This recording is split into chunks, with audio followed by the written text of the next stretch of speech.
Hello, going to talk to you guys a little bit about how to learn to do or grow your private practice for free. Lots of people starting out, of course, run into the issue that there's lots of amazing paid for programs, but they're usually like thousands of dollars, and if we don't have extra disposable income, it can be really hard. And then money set aside, time is obviously limited for all of us. So trying to optimize that when we're trying to work another job, take care of ourselves, our partners, our families, have a part-time private practice, whatever it may look like, have a life, there's limited time to do all of that. So of course, taking that into account, that just because it's free doesn't mean you have time to do it all. So being really intentional about the type of content you want to kind of soak in and digest can be really important before just soaking it all in.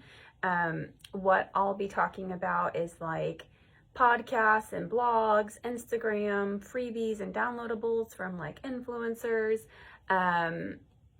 So I'll just kind of go through a handful of that and give you some suggestions of people to look out for, or to Google and see if you kind of relate to them, because that's kind of the idea for this free content. A lot of people who are consultants for private practice or whatever it may be have tons of free content. Some of them even put all of their content out for free, and then of course have paid for programs that make it a lot easier to digest, one-on-one consultations, whatever it may be.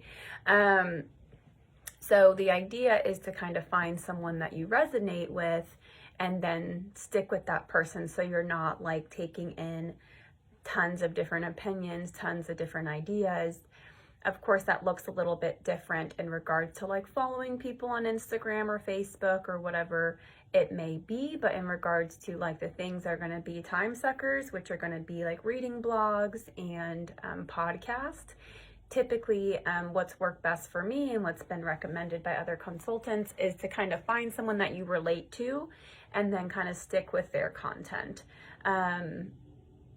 So I'll just kind of start. So podcasts are a great way to kind of take in free content from private practice consultants that maybe have a national platform, because it's free, and you can do it while you're driving. You could do it while you're, multitasking in a sense, even though we know that's not really a thing. But again, a lot of what they're saying is important, but it's not you need to take in every single word exactly verbatim of what they're saying. So I really like Abundant Practice. That's Allison per year. She's got tons of content. Her early content is really focused on practice building. Let's see, there's a marketing podcast called the Ask Julia and Clinton Show. That one's pretty good. Practice of the Practice podcast is really good in his beginning episodes, in my opinion, for private practice, but then he kind of has a very wide spectrum now in what he explores of group practice and doing other things to earn income as a provider. So there's lots of stuff with that. The Private Practice Startup, they're great.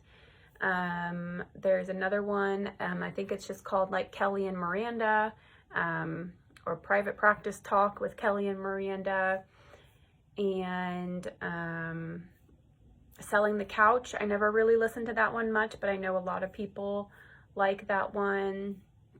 The Rebel Therapist with Annie is really good too. I mean, there's lots. So literally, if you just Google private practice or therapists in your podcast app, lots of things are going to pop up. Blogs, of course, Be Mindful Louisville has tons of blogs and lots of content around private practice building, but also all of those people that have podcasts are going to have tons of blogs and written content for you to explore as well.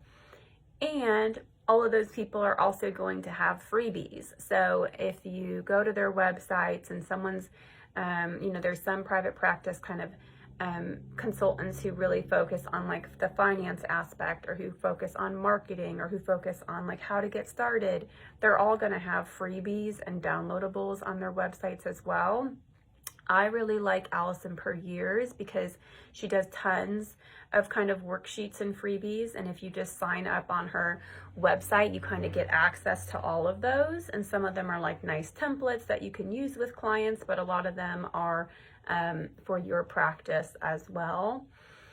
And then, kind of sticking with the same theme, a lot of them are going to have Instagram or Facebook or TikTok or whatever social media platform you're on most.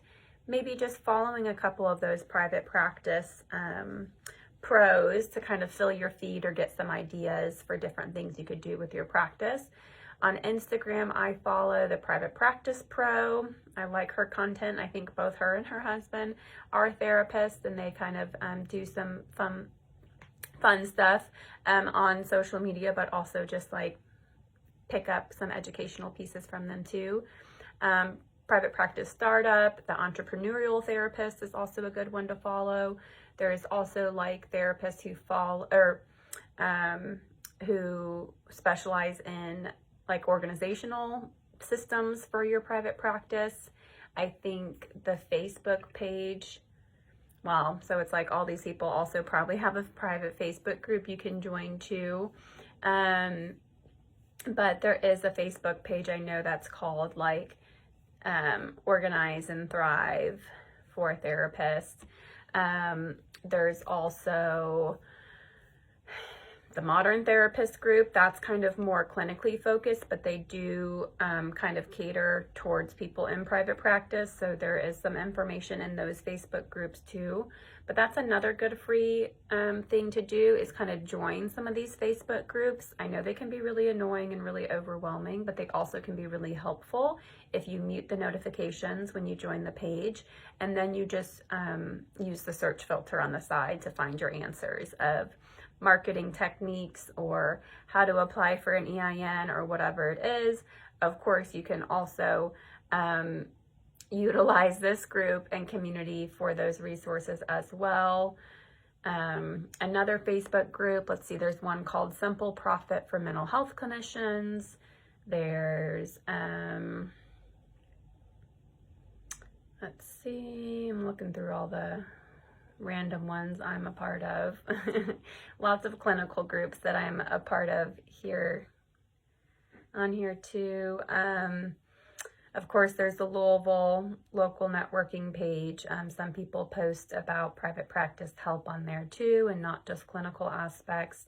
There's a private practice paperwork party group. That may be a good one to join if you're looking for kind of paperwork help. Yeah, there's a lot. Honestly, if you just search in the search filter for private practice therapists, you're gonna come up with tons. But like I said, they can be really overwhelming, so I just mute them when I join the groups, and then I can go in there when I want to intentionally look up something that I'm trying to kind of figure out or learn more about.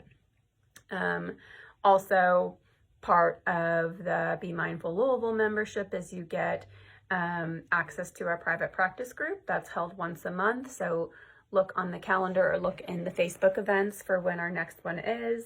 That's a free thing. You come on the Google Meets chat. If no one shows up within the first 15 minutes, I do leave the group.